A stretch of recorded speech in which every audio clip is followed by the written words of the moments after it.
స్త్రీ శక్తి అంటే సభలో చప్పట్లు కొట్టడం కాదు. సభలో చప్పట్లు కొట్టడం కాదండి స్త్రీ శక్తి అంటే.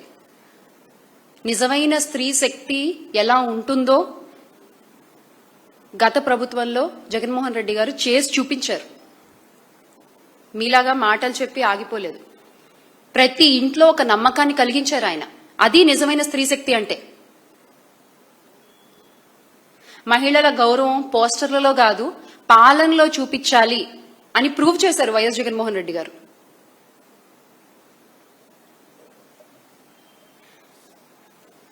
ఇక మీరు మహిళా సాధికారత గురించి మాట్లాడుతున్నారు కాబట్టి మరొక్కసారి మీకు గుర్తు చేసే ప్రయత్నం చేస్తాను నేను. మహిళా సాధికారత అంటే నిజంగా ఏంటో చేసి చూపించింది మహిళా పక్షపాతి అయిన శ్రీ వైఎస్ జగన్మోహన్ రెడ్డి గారి ప్రభుత్వం. ఆయన ప్రభుత్వంలోనే మహిళలకు నిజమైన సాధికారత కలిగింది. దేశంలో మరెవ్వరూ చేయని విధంగా మహిళలకి అధికారం, ఆర్థిక బలం, సామాజిక గౌరవం ఇచ్చారు.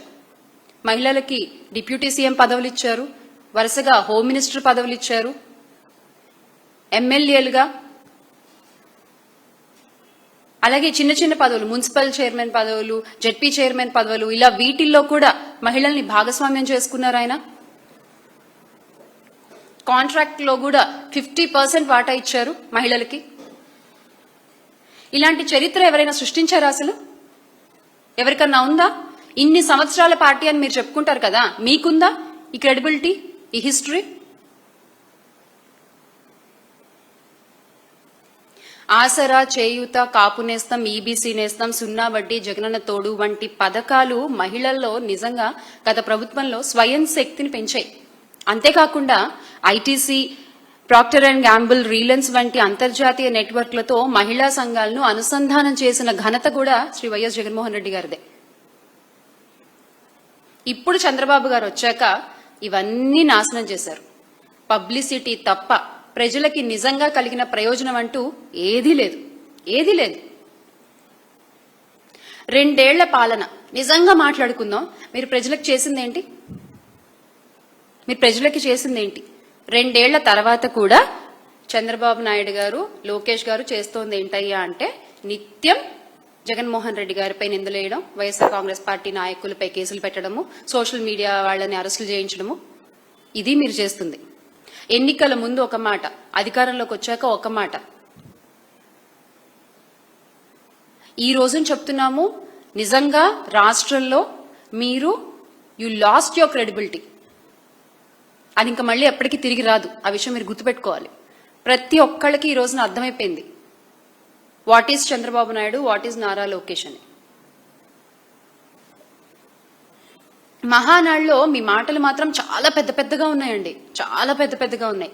కానీ ప్రజలకు జరిగే మేలు మాత్రం శూన్యం. మీరు పబ్లిసిటీలో కింగులు, ఒక మాటలో చెప్పాలంటే మీరు పబ్లిసిటీలో కింగులు ఒప్పుకుంటున్నాం. కానీ పరిపాలనలో మాత్రం పిల్లులు. మీరు పిల్లులు. ఇక హామీల విషయంలో గుంట నక్కల్లా వ్యవహరిస్తున్నారు.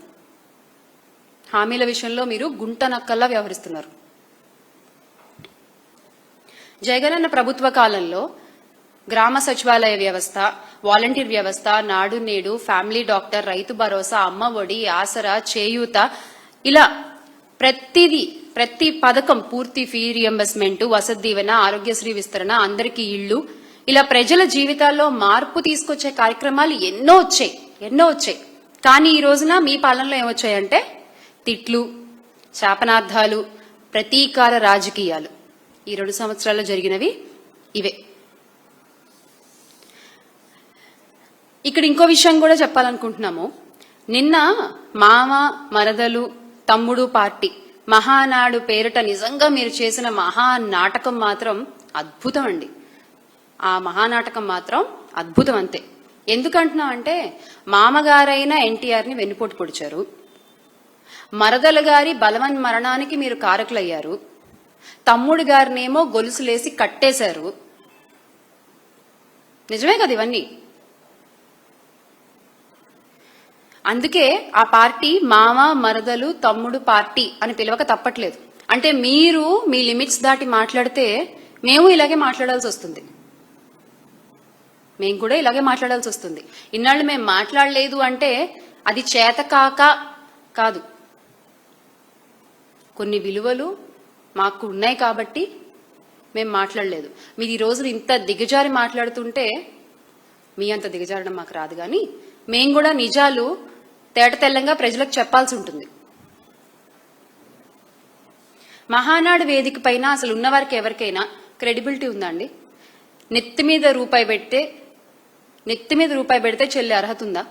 అలాంటి వాళ్ళందరూ వైఎస్ జగన్మోహన్ రెడ్డి గారిపై ఇష్టం వచ్చినట్టు మాట్లాడుతున్నారు, ఇష్టం వచ్చినట్టు నిందలేస్తున్నారు.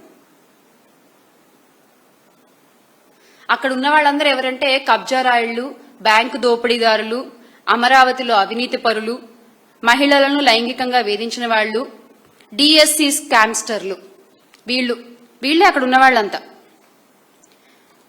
ఇంకా అక్కడ మిగతా వాళ్ళు కూడా ఉన్నారు. ఏ వేదిక మీద అయితే మేము మహిళలకి 33% రిజర్వేషన్ మేము ఆమోదిస్తున్నామని చెప్పారో అదే వేదికపై ఇంకో కొంతమంది కూడా ఉన్నారు. వాళ్ళెవరంటే మహిళా బిల్లును ఓడించిన కాంగ్రెస్ తో వెంటనే విందులు చేసిన వాళ్ళు అన్నమాట. వాళ్ళు కూడా ఆ వేదికపై ఉన్నారు. వీళ్ళందరూ కలిసి ఈ రోజున జగన్మోహన్ రెడ్డి గారి గురించి, వైఎస్ఆర్ కాంగ్రెస్ పార్టీ గురించి మాట్లాడతారు. అసలు సకల శాఖ మంత్రి గారికి, గౌరవ విద్యాశాఖ మంత్రి గారికి, శ్రీ నారా లోకేష్ గారికి ఒక ఓపెన్ సవాల్ అండి, ఒక ఓపెన్ ఛాలెంజ్. ఈ రోజున మీరు అన్నారు కదా చర్చకు సిద్ధమని. ఎస్, మీరు ఏ టీవీ ఛానల్కి రమ్మంటే ఆ టీవీ ఛానల్కి వస్తాము. మీరు ఫస్ట్ టైం ఎమ్మెల్యే కాబట్టి మా పార్టీ నుంచి కూడా ఒక ఎమ్మెల్యే గారు వస్తారు. ఒక ఎమ్మెల్యే గారు ఆ చర్చలో మీతో పాటు పాల్గొంటారు. Yes, we're ready. Open challenge. మీరు చెప్పండి ఏ ఛానల్. బట్ అంతకంటే ముందు మీ శాఖలో పెండింగ్ లో ఉన్న పూర్తి ఫీ రియంబర్స్మెంట్, వసతి దీవెన బకాయిలు దాదాపుగా 10,000 కోట్లు ఎప్పుడు మీరు ఇస్తారో చెప్పండి, ఎప్పుడు మీరు ఇవ్వగలరో చెప్పండి. అలాగే డిఎస్సి అక్రమాలపై ఎందుకు మాట్లాడకుండా పారిపోతున్నారో చెప్పండి. మీరు ఆన్సర్ చేయాలి ఇది డెఫినెట్ గా. తప్పించుకుని వెళ్ళిపోదాం అనుకుంటే మాత్రం కుదరదు. ఎందుకంటే ఈ రోజున paper leak, data delete, merit list మాయం, ఇది మీ హయాంలో జరిగిన డిఎస్సి విధానం. మీ శాఖలో లీక్లతో పాటు డార్క్ ఆపరేషన్ ని ఎందుకు మీరు బయట పెట్టలేకపోతున్నారు? ఎందుకు మీరు దాని గురించి మాట్లాడలేకపోతున్నారు? ఈ రోజున ఏం మాట్లాడుతున్నారు తెలుసా అండి? అందరూ బయట యూత్ అంతా బేసిక్ గా మీకు పేరు పెట్టారు, మీకు తెలుసో తెలీదో. రాష్ట్ర యువత అంతా విద్యాశాఖ మంత్రి గారికి ఓ పేరు పెట్టారు. ఆయన లోకేష్ గారు కాదు, పేపర్ లీకేష్ గారు అని.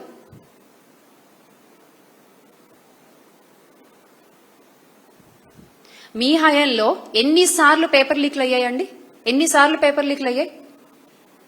దానిపైన మీరు ఏం చర్యలు తీసుకున్నారు? అడిగితేనేమో మాట్లాడరు, మాట్లాడే వాళ్లపై ఏమో కేసులు పెడతారు.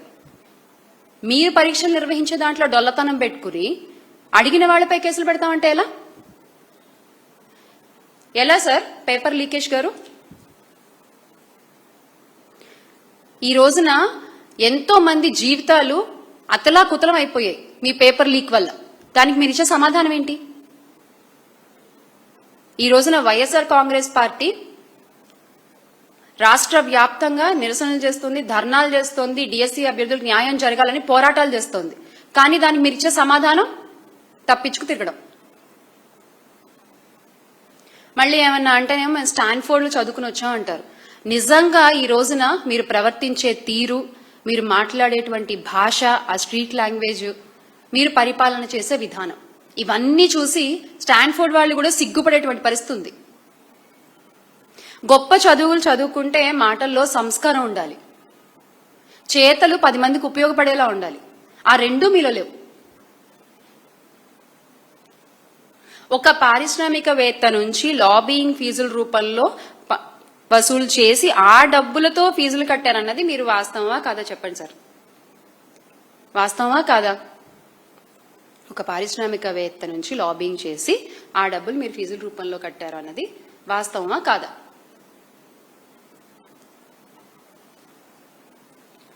స్టాన్ఫోర్డ్ డిగ్రీ కంటే స్ట్రీట్ లాంగ్వేజ్ లోనే మీరు ఎక్కువగా ప్రావీణ్యం పొందినట్టున్నారు. స్టాన్ఫోర్డ్ డిగ్రీ కంటే కక్ష రాజకీయాల్లోనే మీరు ఎక్కువగా డిగ్రీలు సాధించినట్టున్నారు. స్టాన్ఫోర్డ్ లో కంటే కూడా మీ రెడ్ బుక్ పరిపాలనపై మీరు పిహెచ్డి ఎక్కువగా చేసినట్టున్నారు. మీ పాలనలో ప్రజలకు కనిపించేది స్టాన్ఫోర్డ్ స్టాండర్డ్స్ కాదు, స్టాండర్డ్ పొలిటికల్ అబ్యూస్. ఇది మీ పాలనలో ఈ రోజున ప్రజలకు కనిపిస్తోంది. 2 ఏళ్ల పాలన తర్వాత కూడా ప్రజలకు చెప్పడానికి అభివృద్ధి లేదు, అమలు చేయడానికి ఒక హామీ లేదు, ఇవ్వం అని చాలా ఓపెన్ గా మీరు చెప్పేస్తున్నారు. అందుకే మీ పరిపాలనపై ఈ రోజున ప్రజలకి నమ్మకం లేదు. అందుకే ఈ రోజున ప్రతి ఒక్కళ్ళు కూడా జగన్మోహన్ రెడ్డి గారి ప్రభుత్వం కోసం ఎదురు చూస్తున్నటువంటి పరిస్థితి. మీరు జగన్ గారిపై వేసేటువంటి నిందలు, వైఎస్ఆర్ కాంగ్రెస్ పార్టీపై చేసేటువంటి దుష్ప్రచారం, డైవర్షన్ రాజకీయాలు, వ్యక్తిగత దాడులు, ప్రతిదీ it is noted by AP public. ఇది మీరు గుర్తుపెట్టుకోవాలి. గౌరవ ముఖ్యమంత్రి గారు నారా చంద్రబాబు నాయుడు గారు, సకల శాఖ మంత్రి గారు శ్రీ నారా లోకేష్ గారు, హోమ్ మినిస్టర్ గారు శ్రీమతి అనితా మంగళపూడి గారు, మీరు ఇవన్నీ కూడా గుర్తుపెట్టుకోవాలి. It is noted, it is recorded. ఖచ్చితంగా దీనికి ఆన్సర్ మీకు 2029లో దొరుకుతుంది. చాలా పెద్ద సౌండ్తో దొరుకుతుంది. దానికి మీరు సిద్ధంగా ఉండండి. మీ వైఖరి మార్చుకోకపోతే ఖచ్చితంగా జరిగేది అదే. ఖచ్చితంగా ఈ రోజున ప్రతి ఒక్కళ్ళు కూడా మళ్ళీ జగన్మోహన్ రెడ్డి గారు ఎప్పుడు ముఖ్యమంత్రి అవుతారని ఎదురు చూస్తున్నటువంటి పరిస్థితి. స్పష్టంగా ఇప్పుడు ప్రజలు ఒక విషయాన్ని అయితే గుర్తించారు. జగన్ అన్న పేరు వినగానే, జగన్ అన్న చేసినటువంటి సుపరిపాలన గుర్తు రాగానే వెన్నుల్లోంచి వణుకు పుడుతున్న ఈ టీడీపీకి సరిగ్గా సమాధానం చెప్పేటువంటి సమయం కోసం ప్రజలు ఎదురు చూస్తున్నారు. ఖచ్చితంగా సమాధానం చెప్తారు అని మరొకసారి మీకు గుర్తు చేస్తూ, make Andhra great again with Jagan అన్న. జోహార్ వైఎస్ఆర్.